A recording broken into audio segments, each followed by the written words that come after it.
నమస్కారం మిత్రులారా, నేను మీ Bhaskar. Welcome to Veera Arts. మీ అందరితో చర్చించాల విషయం ఏంటి అంటే మతం పేరుతో విధ్వంసం, మతం పేరుతో అరాచకం, మతం పేరుతో మనుషుల్ని ఊచ కోత కొయ్యడం. మనం రీసెంట్గా ఇజ్రాయెల్కి సంబంధించి, పాలస్తీనాకి సంబంధించి చూసాం. అంతేకాకుండా 1947 స్వాతంత్రం వచ్చిన తర్వాత మన హిందువులని పాకిస్తాన్లో ఊచ కోత కోయడం జరిగింది.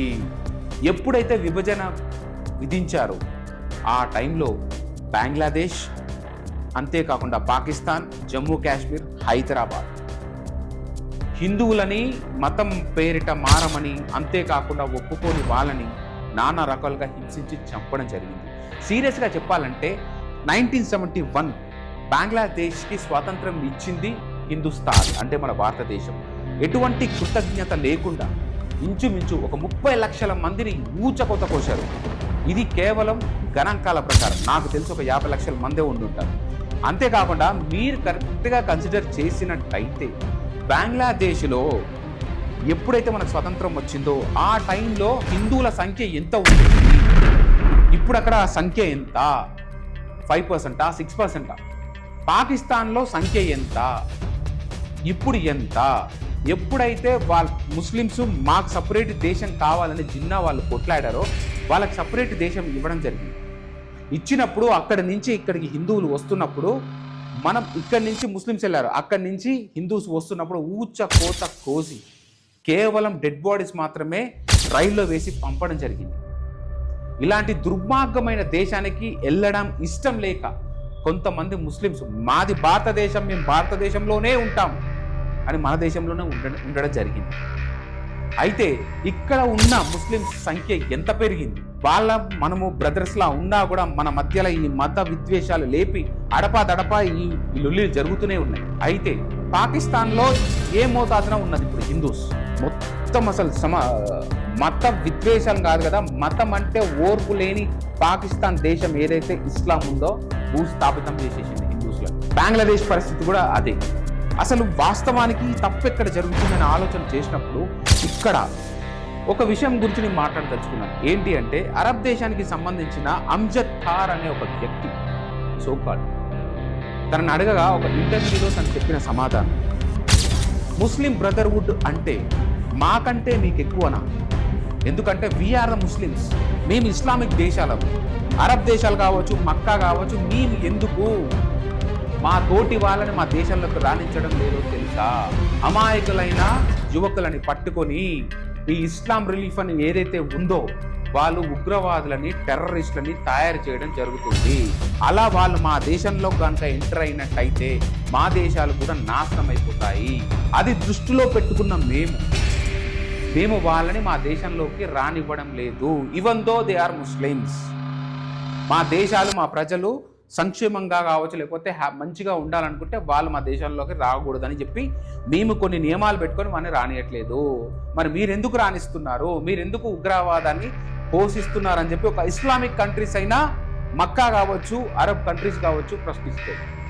అంటే దీన్ని బట్టి మనకు అర్థమైంది చేసుకోవాల్సింది ఏంటంటే వీళ్ళు ఇంకా ఇదే కాకుండా అతను ఏం చెప్పడం జరిగిందంటే ఏవైతే విద్యా సంస్థలు ఉన్నాయో, లేకపోతే ఏవైతే మసీదులు ఉన్నాయో అక్కడ కొన్ని దేశాల్లో, టెర్రరిస్ట్ దేశాల్లో వీళ్ళని రాంగ్గా బోధించి వాళ్ళని హిప్నటైజ్ కావచ్చు, లేకపోతే ప్రేరేపితం చేసి టెర్రరిజానికి ఉసుగొలుపుతున్నారు.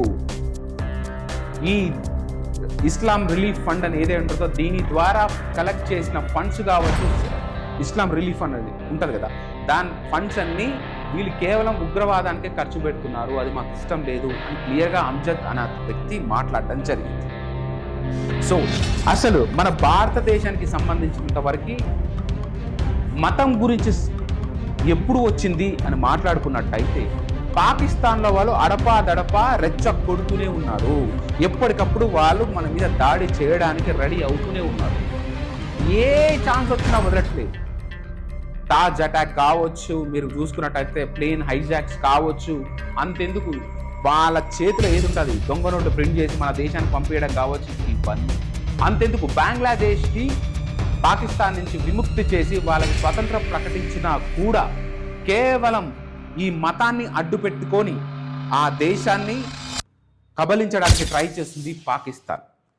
సో ఇదంతా ఎందుకు జరుగుతుందని మనం ప్రశ్నించినప్పుడు లిటరేచర్ ఉన్న దేశాలు, చదువు సందలు ఉన్న దేశాలు, ఇంటర్నెట్ నెట్వర్క్లు ఉన్న దేశాలు సైతం ఒక్కొక్కసారి అపోహలకు గురవ్వడం జరుగుతుంది. అలాంటిది బంగ్లాదేశ్లో వాళ్ళకి అంత జ్ఞానం ఉందా లేదా అన్నది సమస్య. ఎందుకంటే వాళ్ళని ఒక కీలుబొమ్మల్లాగా యూజ్ చేసుకొని, మీకు రీసెంట్గా చెప్పాలంటే ఒక హిందువుని స్వయంగా అక్కడున్న పోలీసులు అక్కడున్న జనాలకు అప్పగిస్తే అతని స్తంభానికి కట్టేసి చంపేయడం జరిగింది అతి దారుణంగా ప్రజల మధ్యలో. అది కూడా అక్కడున్న జనాలు సెల్ఫీస్ తీసుకోవడం జరుగుతుంది. వీళ్ళు తెలిసి చేశారా తెలియక చేశారా అంటే మీ ఊహకే వదిలేస్తున్నా. ఇంత ముందు కూడా మన హిందూ దేవాలయాలు కావచ్చు, శక్తిపీఠాలు కావచ్చు కూల్చేయడం జరిగింది, ధ్వంసం చేయడం జరిగింది. అక్కడున్న హిందువులు మీరు బార్డర్స్ ఓపెన్ చేయండి, మేము భారతదేశానికి వస్తామని కొంతమంది గగ్గోలు పెట్టడం కూడా జరుగుతుంది. బార్డర్ తెరిస్తే పరిస్థితి ఏంటి ఇండియా పరిస్థితి? అసలు ఒక మతం మీద కావచ్చు, దేని మీద కావచ్చు, అసలు ఇంత దారుణమైన జెనోసైడ్ చేయడానికి కారణం ఏంటి? ఇప్పుడు బంగ్లాదేశ్లో ఈ జెనోసైడ్ జరుగుతుంది, కానీ ప్రపంచ దేశాలు మాత్రం సూడో సెక్యులర్స్ నోరు విప్పట్లేదు. ఎందుకు మాట్లాడలేదు? అందరం ఒకటే కదా, ప్రపంచ దేశాలు సైలెంట్గా ఎందుకున్నాయి అని ప్రశ్నించినట్టయితే భారతదేశాన్ని దెబ్బ కొట్టడం కోసం. సో మత విద్వేషాలు లేపేది ఎవరు అని నన్ను అడిగితే ఖచ్చితంగా ఒకటి అని మనం చెప్పలేము. ఎందుకంటే ఎవరి స్వార్థాలు వాళ్ళకు ఉన్నాయి. కారణం చైనా వాడికి ఏంటి అంటే అరుణాచల్ ప్రదేశ్ని కబలించినట్టయితే వాడు సూపర్ పవర్గా ఎదగాలని వాడి ఆశ. అంతేకాకుండా యూరోపియన్ కంట్రీస్, అమెరికా తన సూపర్ పవర్ ఏదైతే ఇప్పుడు ప్రస్తుతం ఉందో దాన్ని నిలుపుకోవడం కోసం తహతహలాడుతుంది. మీ అందరికి తెలిసిందే అమెరికా గురించి. యూరోపియన్ కంట్రీస్ అంటారా? సీరియస్గా చెప్పాలంటే అమెరికన్స్ ఎవరైతే ఉన్నారో వాళ్ళు అమెరికన్స్ కాదు, యూరోపియన్ బ్లడ్ అది. అమెరికా అన్నవాడు అమెరికా దేశంలో ఎప్పుడో కోల్పోయాడు. ఇప్పుడున్నది మొత్తం యూరోపియన్ సంబంధించిన ఆ బ్లడ్ ఏదైతే ఉందో అది మొత్తం అమెరికాని కబలించడం జరిగింది. సో ఇప్పుడు ఈ కంట్రీస్ అన్ని ఒకవైపు అయితే ఇప్పుడు రష్యా తన ఉనికిని తను కాపాడుకోవాలి. సో ఆధిపత్యం కోసం భారతదేశాన్ని చుట్టుముట్టింది చైనా. అందుకే చైనా వాడు పాకిస్తాన్కి 35-36 యుద్ధ విమానాలు ఇవ్వడం జరిగింది. అదేవిధంగా బంగ్లాదేశ్ కూడా వీళ్ళు ఆర్థిక సహాయం చేస్తున్నారో లేదో నాకు తెలియదు, ఎందుకంటే ఆకలితో చనిపోవడం జరుగుతుంది అక్కడ. దీనికి కారణం ఎవరు చేసుకున్న కర్మ వాళ్ళే అంటారు చూసావా, అదే అని చెప్పాలి. వీళ్ళు ఒకరి మీద ద్వేషం పెంచుకొని అక్కడున్న హసీనాని ఎల్లగొట్టడం జరిగింది.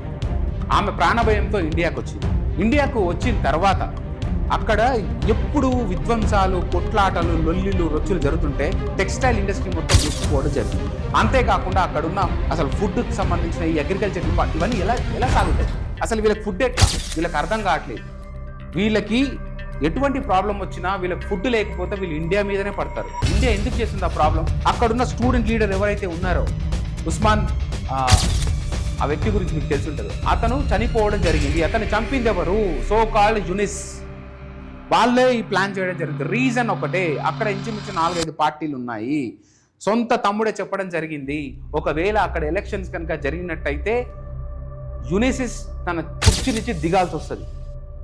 సో ఆ కుర్చీ దిగడం ఇష్టం లేదు. ఒకవేళ యునిసిస్ కుర్చీ కోల్పోతే అమెరికా పట్టు కోల్పోతుంది. ఇక్కడ మీరు అబ్జర్వ్ చేయాల్సి ఉంటుంది. సో తన ఆధిపత్యం నిలుచుకోవాలంటే ఇండియా మీద దెబ్బ కొట్టాలి. సో ఎవడి ప్రణాళికలు వాడికి ఉన్నాయన్నమాట. భారతదేశాన్ని మొత్తం రౌండప్ చేసింది చైనా ఇస్లామిక్ నేషన్స్ తోటి. ఒక సైడ్ ఆఫ్ఘనిస్తాన్ అవ్వచ్చు, ఇంకో సైడ్ పాకిస్తాన్ అవ్వచ్చు, ఇంకో సైడ్ బంగ్లాదేశ్ అవ్వచ్చు. సో మనం ఇక్కడ ఏది చూడాలంటే ఎప్పుడెప్పుడు యుద్ధం వస్తుందా అని భయం అవుతుంది. ఒకటి, ఖచ్చితంగా వీళ్ళు ఈ దుష్ట శక్తులు ఖచ్చితంగా వీటి త్రూ ఆక్యుపై చేద్దామని మనని చూస్తుంది. ఏ క్షణమైనా యుద్ధం రావచ్చు. అసలు యుద్ధం దానికంటే ఇండియా దానికంటే ముందు సర్జికల్ స్ట్రైక్స్ చేయాలి. ఈడ యుద్ధానికంటే ఇంపార్టెంట్ ఏంటంటే మన బార్డర్స్ మనం కాపాడుకోవాల్సి వస్తుంది. సో ఇక్కడ ఒక మతం గురించి కానీ దేని గురించి కానీ మనం తిట్టడానికి సరిపోము, అదేవిధంగా మెచ్చుకోవడానికి సరిపోము. ఎందుకు అంటే మతమైనా దేవుడైనా మనిషి కోసం మనం ఆలోచించాలి. ఎగ్జాంపుల్ చెప్పాలంటే మీరు ఒకసారి గమనించండి, ఈ అబ్రమిక్ మతాలు కావచ్చు, లేకపోతే మన హిందూ మతాలు కావచ్చు, మన కృష్ణుడు చెప్పింది ఏంటి? ఎలా బ్రతకాలా, ఎలా ఉండాలా తోటి మనిషితోటి, ఒకరికి ఎలా సహాయం చేసుకోవాలని చెప్పాడు. అవునా? దుష్ట శిక్షణ ఎలా చేయాలి. అదే జీసస్ క్రైస్ట్ అని వీళ్ళు మాట్లాడుకుంటారు కదా, నాకు ఒకటి అర్థం కాదు. దేవుడి కోసం ప్రాణం ఇద్దాము, దేవుడి కోసమే ఉందాం, మనము దేవుడి కోసమే అందాం మాట్లాడతారు కదా. అసలు ఆ దేవుడు ఈ భూమి మీదకి వచ్చింది ఎందుకు? మీరే అంటారు కదా, ఆయన రక్తం చిందించి మన కోసం వచ్చి మన కోసం రక్తం చిందించాడు. అంటే ఏంటి, నువ్వు చక్కగా ఉంటావని, నువ్వు తోటోడితోటి ఫ్రెండ్షిప్గా ఉంటావని చెప్పేసి, అంతేకాకుండా తోటోడికి నీ ప్రేమ పంచుతామనే కదా నా రక్తం చిందించిపోయారు, మీరు చెప్పేదే కదా ఇది. అలాంటప్పుడు దేవుడి కోసం ప్రాణం ఇస్తా, దేవుడి కోసం ఏదైనా చేస్తా అని మాట్లాడడం ఎందుకు? దేవుడే కదా, మనిషి కోసమే కదా వచ్చిపోయింది. అసలు మనిషే లేకపోతే దేవుడు ఎక్కడి నుంచి ఎగ్జిస్ట్లో వస్తాడు? ఏ అవతారం ఈ భూమి మీదకి వచ్చినా, ఏ క్రైస్ట్ కావచ్చు, ఏ ఇస్లామిక్ కావచ్చు, ఎవరైనా సరే మనిషిని కాపాడుకోవడం కోసమే, మనిషికి మనిషి రెస్పెక్ట్ ఇచ్చుకోవడం కోసమే మన గ్రంథాల్లో ఉంటాయి. మళ్ళీ అదే దేవుడి పేరు మీద మనం ప్రాణాలు తీయడం ఎంతవరకు correct? This is my question, straight forward questions. అది హిందూ కావచ్చు, ముస్లిం కావచ్చు, క్రిస్టియన్ కావచ్చు, ఇంకెవడైనా కావచ్చు. భారతదేశానికి ఏమొస్తుంది? అనవసరంగా బంగ్లాదేశ్ వాళ్ళ చేతిలో ఏం లేదు, దేశం నాశనం అయిపోయింది. ఇప్పుడు ఎవరి మీద వేయాలి? అది భారతదేశం మీద వేయాలి. అక్కడున్న సోకాల్ ఫండ్లు తింటారు, అక్కడి నుంచి వెళ్ళిపోతారు. నెక్స్ట్ యునిసిస్ పరిస్థితి ఏంటి?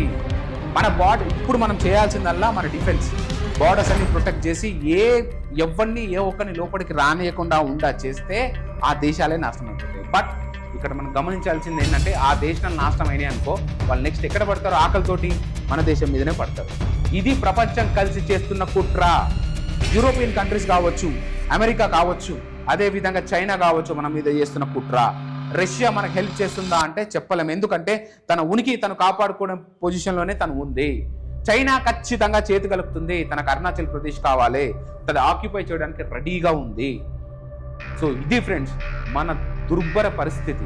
దీని నుంచి బయటపడాలంటే ఆ దేవుడే మనకు హెల్ప్ చేయాలి. ఎందుకంటే మీ అందరికి తెలిసే, ఇప్పుడు బంగ్లాదేశ్లో తీసుకున్నట్టయితే మొత్తం ముస్లిమ్సే, ఇస్లాం, అక్కడ హిందువులను మొత్తం చంపేస్తున్నాం, మీ అందరికి తెలిసింది. పాకిస్తాన్ కూడా ఇస్లాం, కానీ భారతదేశంలో మాత్రమే హిందూస్ ఉన్నారు, ముస్లిమ్స్ ఉన్నారు, సిఖ్స్ ఉన్నారు, క్రిస్టియన్స్ ఉన్నారు, చైనీస్ ఉన్నారు, ఇంతమంది ఉన్నారు. సో ఏ ఒక్కరు ఏదో ఒక మత పెద్దలు కావచ్చు, లేకపోతే ఏదో ఒకటి కొంచెం రెచ్చగొట్టే విషయాలు మాట్లాడితే ఒక సైడు ఉండదు ప్రమాదం. దీనికి సంబంధించిన లాస్ అనేది అన్ని పక్షాల వాళ్ళు అనుభవించాల్సి వస్తుంది. ఎక్కడో ఏదో దేశంలో వాళ్ళు కొట్టుకుంటున్నారు కదా, దాన్ని దేశానికి మధ్య పోరులాగానే చూసినంత వరకు పర్వాలేదు. ఇది మతం దగ్గరికి ఎప్పుడైతే దీని విష కోరలు వేస్తాయో అప్పుడే ప్రాబ్లం అవుతుంది. సో ఫ్రెండ్స్, దేశంలో మన దేశం మనంగానే చూసుకుందాం, మతాన్ని మధ్యలోకి తీసుకురాకండి ప్లీజ్. ఇది నా విన్నపం. Thank you so much friends. నేను మీ భాస్కర్. నెక్స్ట్ ఎపిసోడ్లో మళ్ళీ కలుద్దాం. అంటిల్ దెన్ సైనింగ్ ఆఫ్ ఉంటాను.